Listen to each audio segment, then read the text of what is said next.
Hello students, मैं हूं Jitendra Ajmera the crazy programmers की तरफ से। आज वाले वीडियो से हम नॉर्मलाइजेशन सीरीज शुरू करने वाले हैं। ठीक है, तो सीधा शुरुआत करते हैं नॉर्मलाइजेशन के बेसिक इंट्रोडक्शन से। देखिए, जैसे कि नाम से ही पता लग रहा है नॉर्मलाइजेशन, ठीक है, यानी किसी भी चीज़ को नॉर्मल करना, सिंपल बनाना, ईजी बनाना। अब ये डेटाबेस में क्या कर रहा है? हम सब जानते हैं डेटाबेस एक बहुत ही कॉम्प्लेक्स और ह्यूज स्ट्रक्चर होता है। हमने अभी तक जितने भी एग्जाम्पल्स डेटाबेस के लिए हैं उसमें काफ़ी सिंपल टेबल्स हम लेते थे। ज़्यादा से ज़्यादा 7 या 8 कॉलम वाली टेबल ले लेते या 10 या 15 रो वाली जो है टेबल हम ले लेते थे। लेकिन रियलिटी में जब डेटाबेस की हम बात करें, ठीक है, तो उसमें मल्टीपल कॉलम्स हो सकते हैं। कुछ कुछ डेटाबेसेस के अंदर तो कॉलम्स की जो क्वांटिटी होती है वो लगभग 100 को भी क्रॉस कर जाती है। अब ये सुनने में आसान लगता है, 100 ही तो है।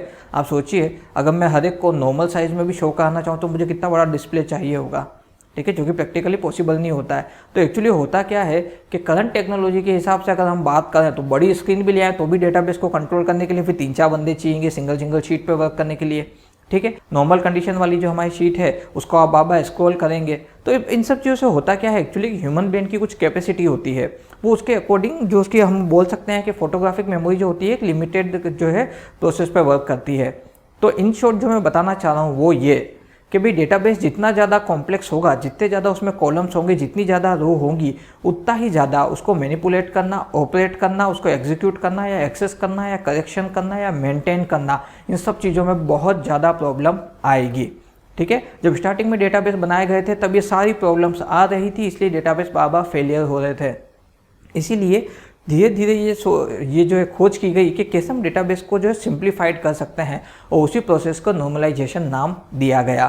ठीक है, एडगर कोड जिन्होंने रिलेशनल अलजेब्रा को इन्वेंट किया था, उन्होंने ही नॉर्मलाइजेशन का कंसेप्ट दिया। अब इसमें कंसेप्ट की क्या बात है, सबको पता है, बड़ी टेबल को सिंपल टेबल में तोड़ दो तो ये हो गया नॉर्मलाइजेशन। लेकिन वर्ल्ड वाइड अगर हम बात करें तो एक ही स्टैंडर्ड चलना चाहिए किसी भी टेक्नोलॉजी में, तभी वो टेक्नोलॉजी पूरे वर्ल्ड में इक्वल तरीके से वर्क करेगी और एक जैसा आउटपुट जनरेट करेगी। तो इसीलिए उन्होंने अपने कंसेप्ट को एक बेसिक स्टैंडर्ड में कन्वर्ट किया एंड प्रोसेस दिया नॉर्मलाइजेशन। ठीक है, तो ये तो था इसका बेसिक रिक्वायरमेंट और इसका जो है हम बात कर सकते हैं कि भी इसका बेसिक इंट्रोडक्शन हिस्ट्री वाइज के भी किसने से इन्वेंट किया तो क्यों किया था।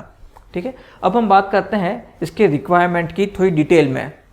Decompose the large and complex table into smaller and easy tables. सबसे पहला टारगेट ही यही था कि जो बड़ी लार्ज टेबल होती है, जो काफ़ी कॉम्प्लेक्स हो जाती है, उनको स्मॉल और इजी टेबल्स में तोड़ना। लेकिन यहाँ पे डेटा का लॉस नहीं होना चाहिए। हमने फंक्शनल डिपेंडेंसी में देखा था, जहाँ पे हमने जो है लॉसलेस जो है वो आपको डिकम्पोजिशन करके दिखाया था। कैसे कि भाई टेबल्स को आप छोटी छोटी टेबल्स में तोड़ दो लेकिन डेटा का लॉस बिल्कुल नहीं होना चाहिए। ये होता है आपका लॉसलेस फंक्शनल डिपेंडेंसी। ठीक है, तो ये चीज़ हमें ध्यान रखनी है कि टेबल को छोटी टेबल्स में तोड़ो लेकिन डेटा लॉस्ट ना हो, और प्लस जब भी पूरे डेटा की एक साथ रिक्वायरमेंट हो तो सारी टेबल्स एक साथ जो है जॉइन ऑपरेशन परफॉर्म करके कॉमन आउटपुट जनरेट करें। ये ध्यान रखते हुए इसका डिकम्पोजिशन करना है। आगे हम बात करें remove anomalies and simple design technique. हमने एनोमलीज के ऊपर अलग से एक वीडियो बनाया, उसका लिंक भी आपको डिस्क्रिप्शन में मिल जाएगा। एनोमलीज क्या होती है? किसी भी तरह की अनवांटेड सिचुएशन या अनवांटेड कंडीशन जो कि डेटाबेस में क्रिएट हो जाए, इसे एनोमली बोला जाता है। बेसिकली ये 4 तरह की थी। रिडंडेंसी, एंड रिडंडेंसी की वजह से जो नेक्स्ट 3 जनरेट हुई थी, update anomalies, insertion anomalies and deletion anomalies. इन सब का हम डिटेल में ऑलरेडी जो है एक वीडियो बना चुके हैं, उसका लिंक आपको डिस्क्रिप्शन बॉक्स में अवेलेबल हो जाएगा।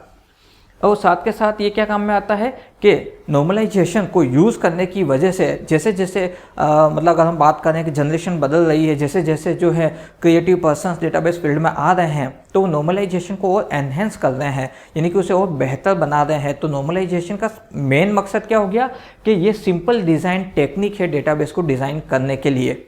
ठीक है, कैसे? अगर हम जैसे कोई डेटाबेस बनाना चाहते हैं, सपोज जैसे आपको एक डेटाबेस बनाना है, हम बोलें कि हमें एक स्कूल का डेटाबेस बनाना है, आप क्या करोगे? एक पेन लेकर के बैठोगे, स्टूडेंट आईडी, स्टूडेंट नेम, फिर उसके बाद में जो है क्या बोलते हैं उसका एड्रेस, फिर वो कौन से ईयर में आया था, उसने कौन सी क्लास में एडमिशन लिया, उसके प्रीवियस के रिजल्ट क्या रहे, वो अदर एक्टिविटीज़ कौन सी कर रहा है, उसका टीसी का नंबर क्या है, उसने कभी उसके खिलाफ कोई कंप्लेन नहीं किया, लाइब्रेरी में उसका रिकॉर्ड क्या है। अगर हम सबकी एक ही टेबल बना दे, आप सोचो कितना कॉम्प्लेक्स होगा।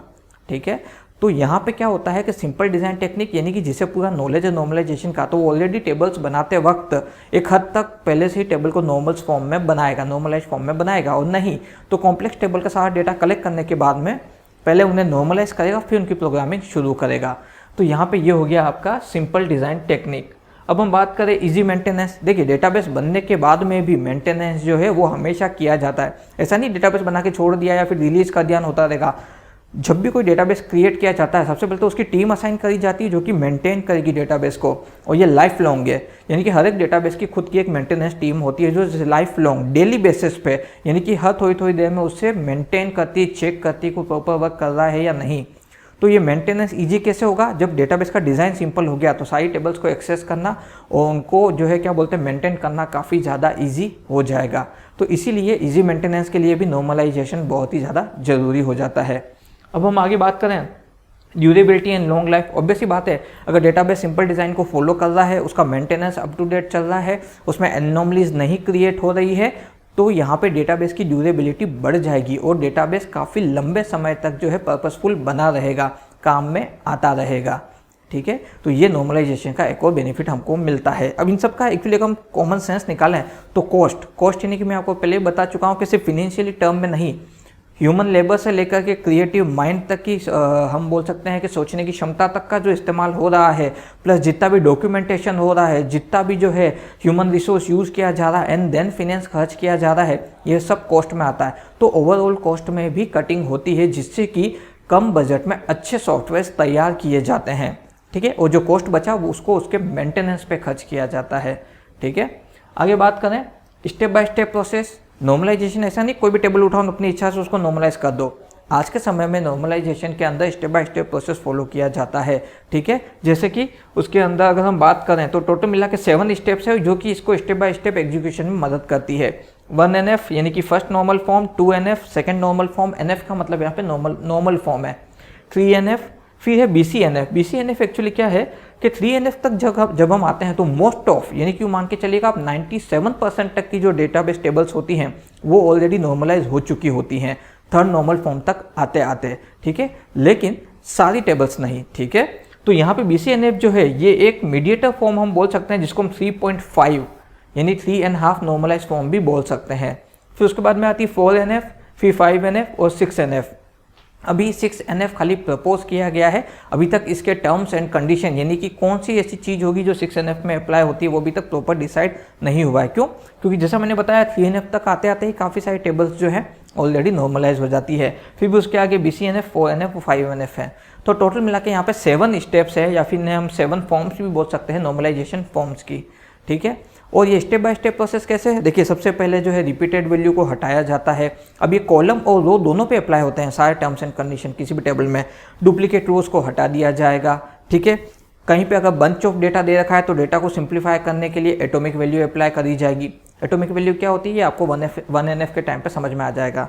ठीक है, तो एटॉमिक वैल्यूज अप्लाई करी जाएगी। देन उसके बाद में नंबर ऑफ कॉलम्स जो है उनको जो है क्या बोलते हैं इक्वली डिस्ट्रीब्यूट करके हर एक को यूनिक नाम दिया जाएगा। कोशिश ये करी जाएगी कि फंक्शनल डिपेंडेंसी हटा दी जाए, ट्राइबल फंक्शनल डिपेंडेंसी है वो हटा दी जाए।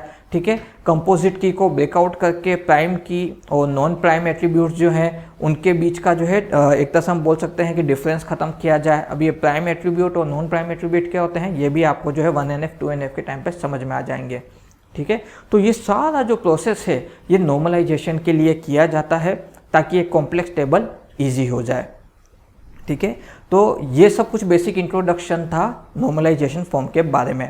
एक और बात, जैसा कि मैंने बताया कि एडगर कोड जिन्होंने रिलेशनल अलजेब्रा को इन्वेंट किया था उन्होंने ही 1NF, 2NF और 3NF की थ्योरी रखी एंड उसे प्रपोज किया एंड उसे एग्जीक्यूट करके दिखाया।